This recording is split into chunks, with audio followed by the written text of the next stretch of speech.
అమ్ముని నందుని పార్కు నుండి తీసుకొస్తున్నాను. సడన్గా ఇద్దరు పరిగెత్తేసరికి నందు కింద పడిపోయాడు. నందుకి గాయం అవ్వడం చూసి అమ్ము భయపడిపోయి నా వైపు చూసింది. అప్పుడు నేను వాళ్ళ దగ్గరికి పరిగెడుతుండగా అమ్ము అక్కడి నుండి దూరంగా వెళ్ళిపోయింది.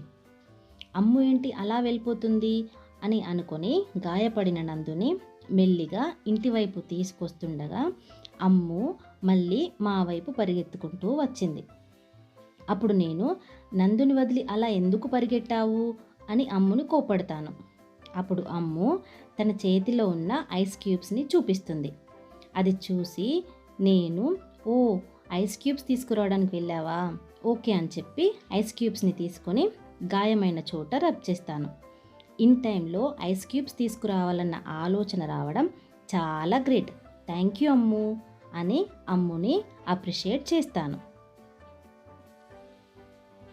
ఈవినింగ్ టైంలో అమ్ముని పార్క్కి తీసుకెళ్తున్నాను. పార్క్లోకి వెళ్ళగానే అమ్ము హ్యాపీగా స్వింగ్ దగ్గరికి వెళ్ళిపోతుంది. నేను బెంచ్ పైన కూర్చొని ఫోన్ చూస్తున్నాను.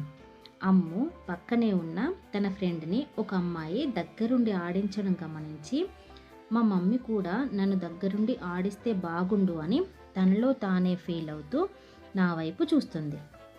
అమ్ము ఎందుకో డల్గా ఉందని అబ్జర్వ్ చేసేసరికి ఓ వాళ్ళలాగా నేను దగ్గరుండి ఆడించడం లేదని నాకు అర్థమయ్యి అప్పుడు ఫోన్ పక్కన పెట్టేసి అమ్ము దగ్గరికి వెళ్ళి అమ్ముని ఆడించాను. స్మార్ట్ ఫోన్ వచ్చాక మనం పిల్లలకు ఇవ్వాల్సిన క్వాలిటీ టైం కూడా తగ్గిపోతుంది కదా.